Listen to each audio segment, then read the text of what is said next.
वो शासन कर रही हैं, वो निर्णय ले रही हैं, वो डिसीजंस ले रही हैं। ये माननीय मुख्यमंत्री नीतीश कुमार जी की सोच की देन है। दूसरी बात, इस नगर निकाय चुनाव में जो देखने को हम लोग को मिला, और ये बहुत खुशी की भी बात है कि जो पुराने चेहरे, बड़े चेहरे थे हमारे बिहार में, उन चेहरों को जनता ने नकारा है, उन्हें हराया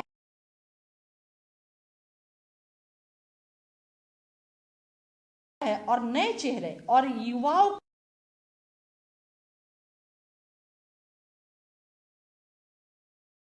को मौका नगर निकाय के चुनाव में युवा चेहरे को मौका दिया।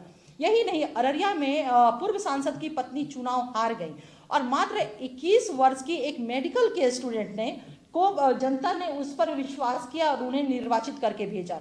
इसके अलावा बीजेपी के बहुत बड़े नेता प्रकाश अस्थाना को भी लोगों ने, उनके परिवार के लोगों को हराया। चनपटिया में बीजेपी को, और मुजफ्फरपुर के भाजपा सांसद अजय निषाद की पत्नी भी नगर परिषद की पूर्व सभापति रमा निषाद को हाजीपुर में, और भाजपा सांसद राजीव प्रताप रूढ़ी जी के करीबी राजीव मुनमुन को सोनपुर नगर पंचायत के वार्ड पार्षद के चुनाव में जनता ने हरा दिया। श्रम संसाधन मंत्री सुरेंद्र राम की मां एवं उनके बड़े भाई के पुत्र बधू भी चुनाव हार गए। तो इस तरह से हम लोग देख रहे हैं कि इस नगर निकाय के चुनाव में या पंचायत चुनाव में जनता महिलाओं के ऊपर बहुत विश्वास की है। जो आरक्षण के कोटे से भी वो ज्यादा जीत करके आई हैं, अनारक्षित सीट पे वो जीत करके आई हैं। इस चुनाव में जनता बड़े चेहरे को, जो कहते हैं कि जो परंपरागत होते हैं, बड़े परिवार के होते हैं, उनको मौका मिलता है, उस चेहरे को जनता ने नकारा है। युवा चेहरा, महिला चेहरे को जनता ने मौका दिया है। बाकी विषय पे राहुल जी आपसे चर्चा करेंगे। राहुल जी से मैं आग्रह करती हूँ कि आपसे मुख्तति हो। अभी हमारे साथी प्रवक्ता अंजू महाराज जी बता रही थी कैसे जो है इस पंचायत चुनाव ने महिलाओं को एक बड़ा रास्ता दिखाया है। मैं उसमें कुछ चीज़ों पे फोकस मैं अलग तरह से मैं करना चाहता हूँ कि पूरे देश में मैं समझता हूँ कि आज़ाद भारत में पहली बार ऐसा हुआ, महिलाओं को जिस तरह से माननीय मुख्यमंत्री नीतीश कुमार जी ने तवज्जो दिया, और वो अब बिहार के ग्रोथ रेट में और जीडीपी ग्रोथ में हर जगह पे वो दिख रहा है। तो निश्चित तौर पे माननीय मुख्यमंत्री जी ने कई ऐसे कदम उठाए जो, जैसे चुनाव होता है तो वहाँ पे बीजेपी ने 50% से कम आरक्षण दिया। उसी तरह से देखिए जो महापौर है मध्य प्रदेश में 16 महापौर का चुनाव होता है, उसमें सिर्फ 7 लोगों को बीजेपी ने टिकट दिया, सिर्फ 7 महिलाओं को। जो आपका जो 50% का जो बिहार के अंदर जो पैमाना है उससे उसको कम दिया। इस तरह से एक पंचायत है जैसी नगर, बड़ा मजेदार है। विधायकों की बात अभी थोड़ी देर पहले मैं कर रहा था। बिहार के अंदर जो विधायकों की संख्या है उसकी तुलना आप गुजरात से, अभी हालिया चुनाव गुजरात में हुआ है, वहाँ सिर्फ 13 महिला विधायक हैं। जो बीजेपी का जो कुल परसेंटेज, जो जितने भी विधायक बीजेपी के जीते हैं उसमें महिलाओं की जो जीते हुए लोगों की जो संख्या है वो सिर्फ 8.33% है। मध्य प्रदेश की बात करें तो वहाँ बीजेपी विधायकों की कुल संख्या में महिला विधायकों की संख्या सिर्फ 8.46% है।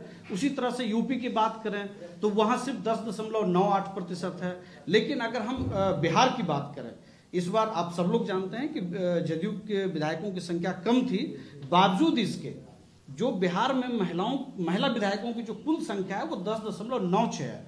और सबसे महत्वपूर्ण बात है कि जदयू का उसमें अनुपात 14% है। ये आप समझिए कि ये पहले से ही 2005 के समय से ही बिहार की राजनीति में जब बदलाव आया तो आदरणीय मुख्यमंत्री जी ने एक नजीर पेश किया इस बिहार के अंदर, और उन्होंने तय किया कि हम ज्यादा से ज्यादा महिलाओं को उम्मीदवार बनाएंगे। और उसका असर ये दिखा कि आज भी 26 विधायक महिला विधायक हैं जो पूरा बिहार का जो विधानसभा का हाउस है, लेकिन पूरे गुजरात में ये संख्या सिर्फ 14 है। आप समझिए कि गुजरात कहा जाता है कि आर्थिक तौर पर बहुत तरक्की कर चुका है, राजनीतिक तौर पर बहुत परिपक्व होने की बात कही जाती है, लेकिन आज भी वहां पे 14 मात्र विधायक हैं, यहाँ पे 26 हैं। 2010 में अब तक की सबसे ज्यादा महिला विधायक इस विधानसभा में दिखाई पड़ी है, जो 34 है। और उसमें भी सबसे अच्छी बात यह थी कि जदयू के विधायकों की संख्या, जो महिला विधायक थी उनकी संख्या अकेले 21 थी, मतलब 34 में अकेले 21 विधायक जदयू से आती थी। इस बार महिला विधायकों की संख्या सिर्फ इसलिए कम है क्योंकि जदयू जब कमजोर हुआ तो जाहिर सी बात है कि दूसरी पार्टियों ने महिलाओं को वो सपोर्ट नहीं किया, जो जदयू करती आ रही है। तो वो नुकसान यहाँ पर उठाना पड़ा। और हम समझते हैं कि जो पिछले विधानसभा में, जैसे जो अभी 2020 में जो विधानसभा का चुनाव हुआ, उसमें सिर्फ 10% लोगों को टिकट दिया गया। जो जितने भी उम्मीदवार थे उसमें महिला उम्मीदवारों की संख्या सिर्फ 10% थी।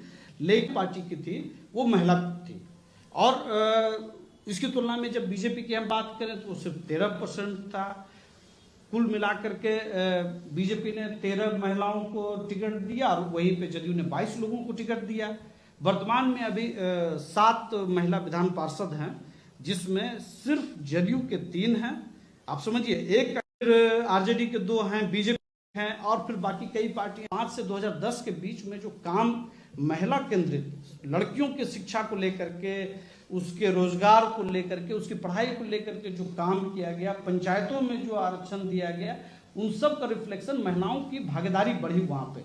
मतलब डेमोक्रेटिक सिस्टम में महिलाओं की भागीदारी बढ़ी और वो खुल करके सामने आने लगी कि भाई हम अपना उम्मीदवार जो जीतेगा उसको हम तय करेंगे, हमारा पुरुष पति या भाई ये नहीं तय करेगा कि हम वो। और आप मजेदार बात आप जान लीजिए कि 2015 रिकॉर्ड 60% जो वोट पड़े हैं महिलाओं के पड़े हैं, और पुरुषों का फिर भी 50 से 53%, 53.3% आ सका।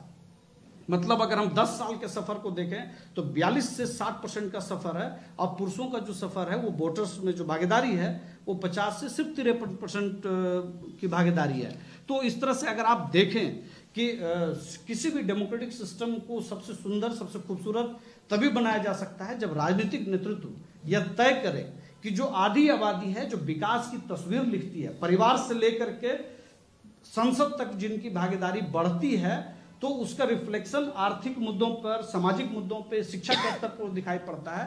तो ये नज़ीर दुनिया में बहुत सारे मॉडल हो सकते हैं, लेकिन इस देश के अंदर जो मॉडल नीतीश कुमार जी ने रखा है, आदरणीय मुख्यमंत्री नीतीश कुमार जी ने पंचायत चुनाव से, नगर निकाय से लेकर के, वोटर्स को लेकर के जो काम किया, अभी आप देखिए नर्स की नौकरी हो, टीचर्स की नौकरी हो, या महिला पुलिस की जो संख्या उसमें 50% उन्होंने तय किया कि 50% रहेगा ही।